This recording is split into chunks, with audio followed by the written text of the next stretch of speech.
How's it going, guys, and welcome to 4MR Ranch. Today I am going to be doing a highly requested comparison, and that is going to be the RovyVon GL4 Pro compared to the XL, compared to the FP, and then finally compared to the actual Surefire XV-L2 IRC that it's pretty obvious was definitely an inspiration to the design of these RovyVon units, so no surprise there. And then I'll go ahead and throw in the Laser Max Defense Pail. Small mighty if it would focus. So that's going to be in there later in the video. I want to go ahead and get some details out of the way up front. If you have not seen the dedicated GL4 Pro review, I encourage you to do so. That's going to show how I kind of evaluated the GL4 design in terms of reliability and feature sets. I'm not going to get into all those details on this. I want to keep it to just a comparison.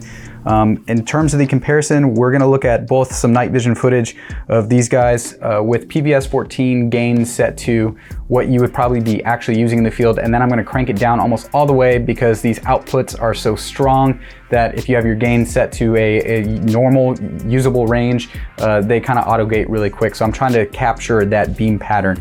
Now, what this video is not is going to be a reliability test. So this is me just comparing them. I have not yet reliability tested the XL or the full power version.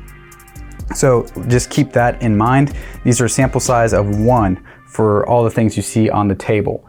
Now I'm going to address the most common questions I got on the GL4. If you're not interested in that, you can go ahead and skip to the rest of this video, but I get a lot of the same questions, so I thought I would take the time to just acknowledge and address some of those. First things first, the only issue I had to report on the GL4 was that the locking mechanism didn't fit every kind of rail, so it was kind of hit or miss on tolerances.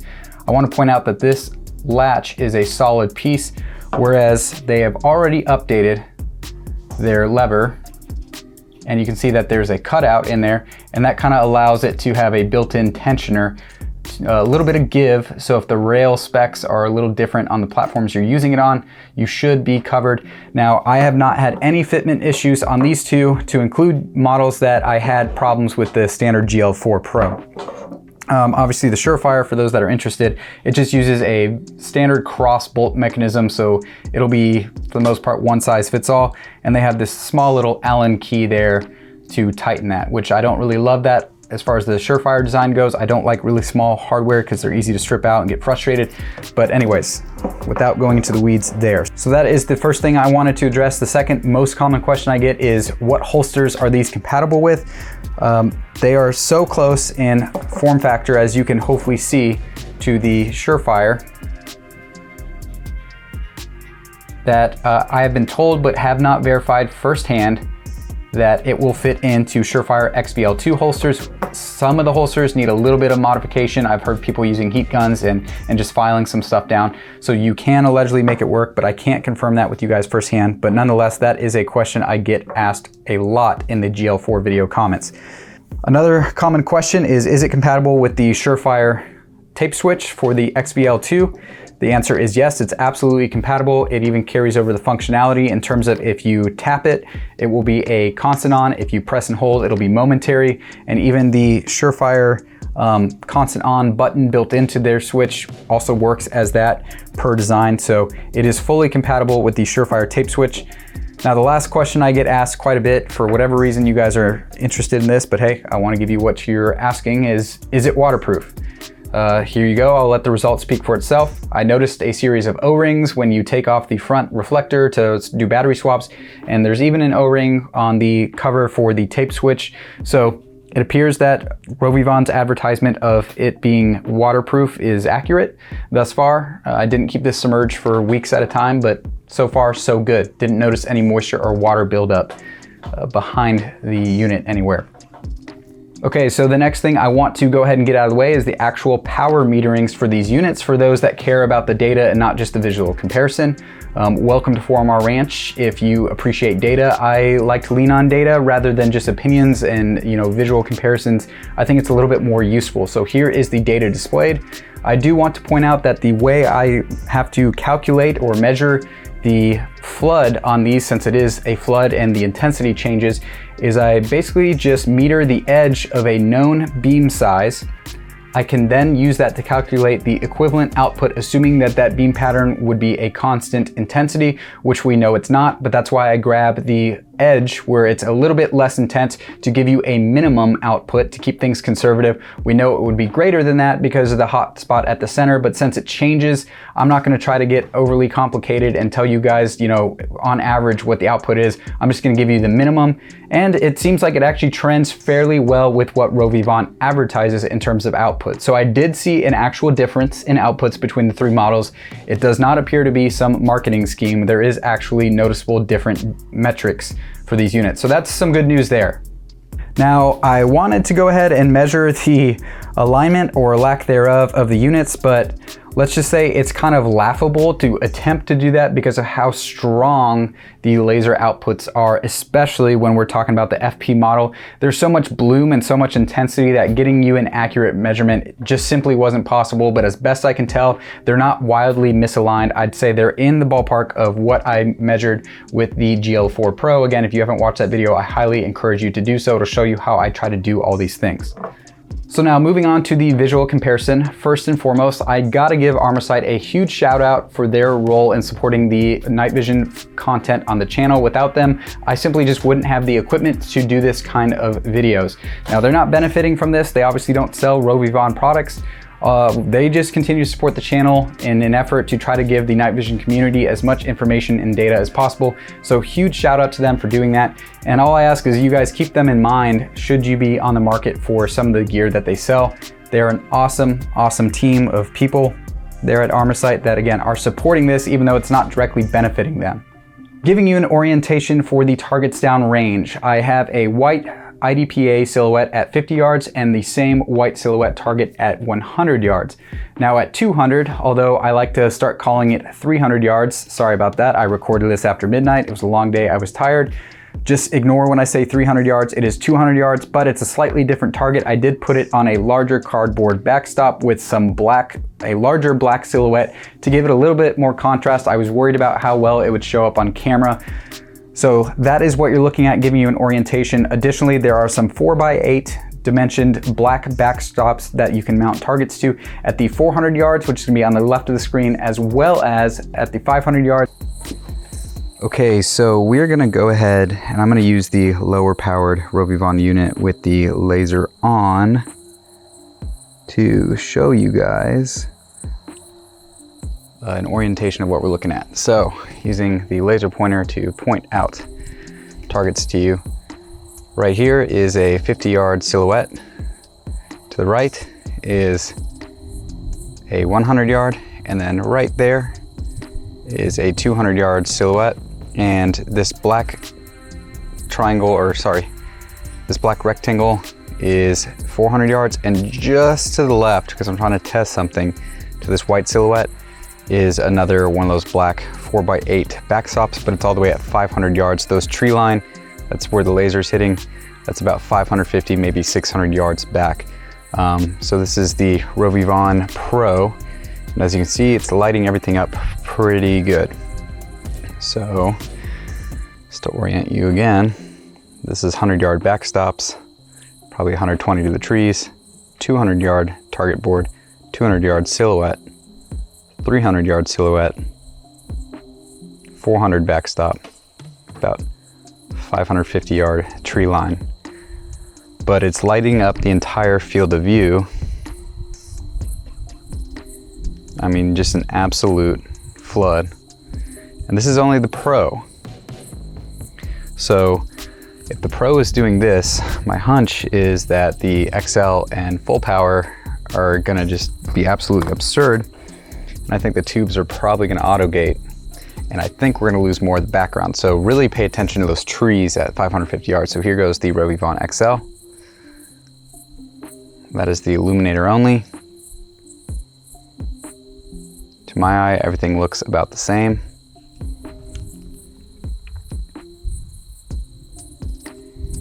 Here's the XL with the laser. So getting a lot more bloom, as to be expected. And even at the 300 yards, I mean, it's blooming on that target. So This is where those stronger lasers, I think you guys need to keep in mind what's realistic, because this laser being stronger, as I hit a oversized silhouette at 300 yards, it pretty much obscures the whole target. I mean, it gets kind of difficult. So that obscures the 300 yard, and that 400 yard backstop absorbs a little bit more, so it's not as reflective as this white cardboard surface, but there you go. So this is the XL. I mean, just absolute flood.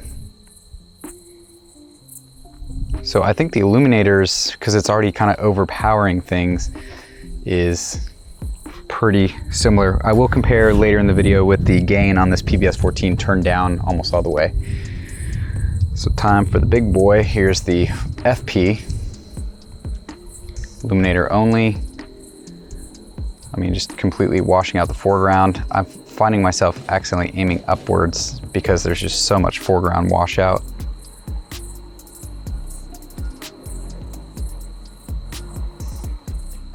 And what's going to be really interesting is, can we still see that black rectangle to the left of the 300 yard silhouette? And it is kind of there, so it's not auto gating the tubes as much as I would have expected, but I can tell they're definitely kind of flicking to that auto gate. So now let's go ahead and see how ridiculous this laser is. Quite a bit of bloom there, not super useful at the 50 yards. I mean, you know you're on it, but then it obscures the target. There's a 100 yard silhouette. A lot of bloom on that 300. There's the 400, and then those 550 yard trees. We're gonna compare them side by side in just a second. Here is the Surefire XLV2 IRC. That is a mouthful, but that is what it is. Illuminator only. Looking pretty similar to me. There's the Surefire with the laser, and that is just a much more precise laser. So a little bit of bloom on that 50. I have the white face just to make it really stand out against that background. 100, 300, just the 400 silhouette, and I can't quite, from my end, make out that black rectangle just to the left, which is the 500 yard backstop. And I tried to put it just left there so we can kind of keep an eye on it. I expected it to wash out with the 300 yard illumination, but a pretty clean illuminator, or laser rather. And honorable mention, this is going to be the Laser Max Defense, the LMD, the Pale.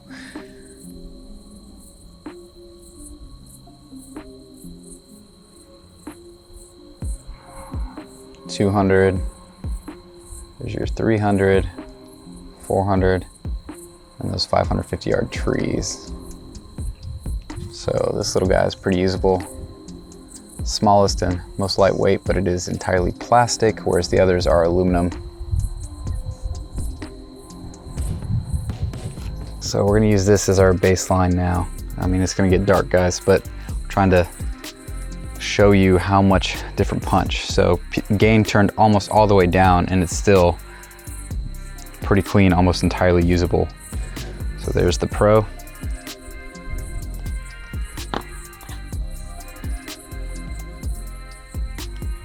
Here's the XL.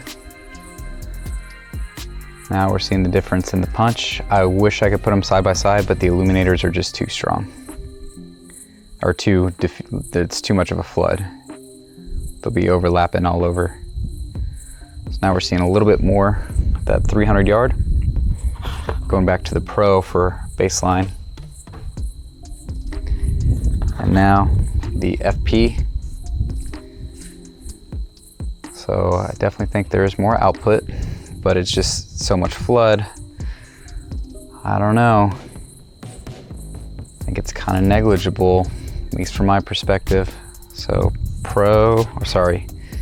this is at full power. Here's the Pro.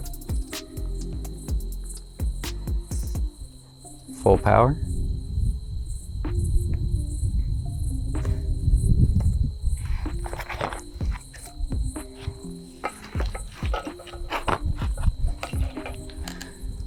full power there, sorry, Pro, full power, Pro, and the full power. Put them side by side. Kinda, you don't really, it's too wide to tell. Pro,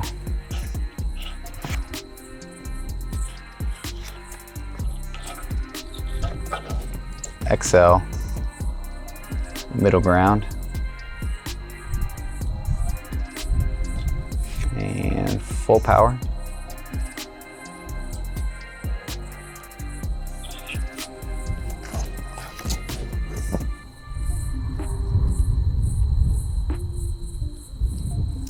And the Surefire. So Surefire is definitely not illuminating as much of that 300-yard silhouette. This one doesn't really have anything other than flood, whereas the GL4 models, I don't know if you can tell, there's a little bit of a concentrated hotspot. So that's the Pro against the Surefire.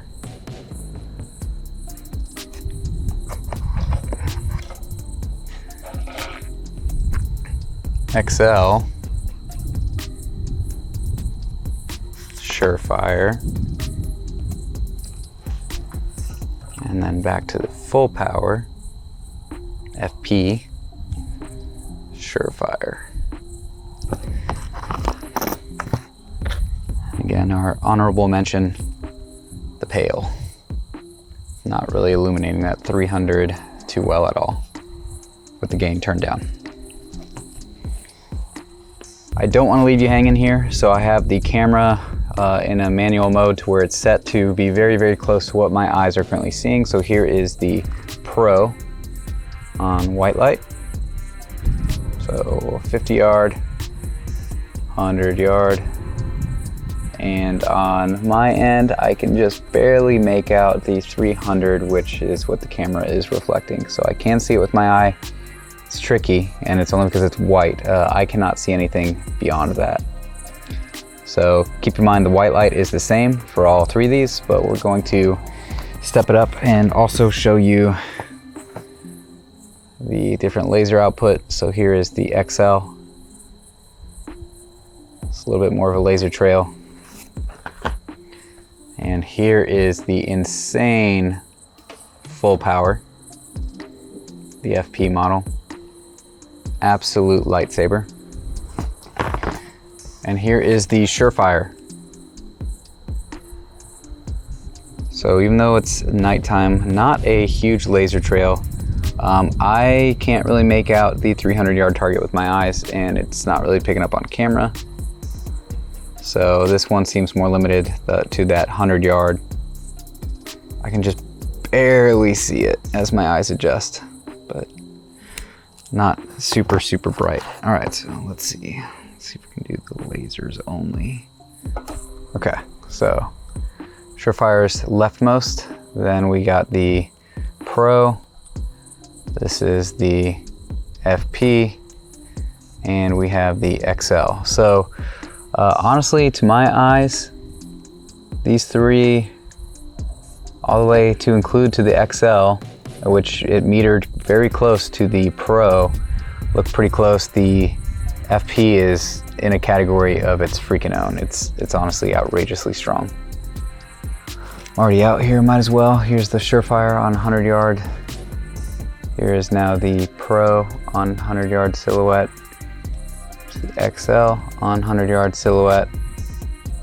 And here comes the almighty FP on the 100-yard silhouette. You can really, it lights up that whole silhouette. So anyways, guys, lots of lasers. Okay, so if you are contemplating the different GL4 lineup, I hope that this is potentially helpful to you. I was purely curious to see if these FP and XL units had a noticeably different output than the GL4 Pro or not, or if it was potentially a marketing scheme. The good news is that it's not a marketing scheme. You are getting stronger diodes in the, each respective unit. How usable is it? I'm gonna leave that up to you. You know, it's user preference. There's some people that prefer stronger lasers. Me, I actually don't, but that is my personal preference. And it really depends on your use case and how much photonic barriers there might be in your environment. So just keep that in mind for what may be best suited for your needs. But as always, if you have questions or you want any insights, please drop a comment below. I try to be as responsive as possible. I want to thank you for taking the time to stop by and watch this video. And as always, have a good one.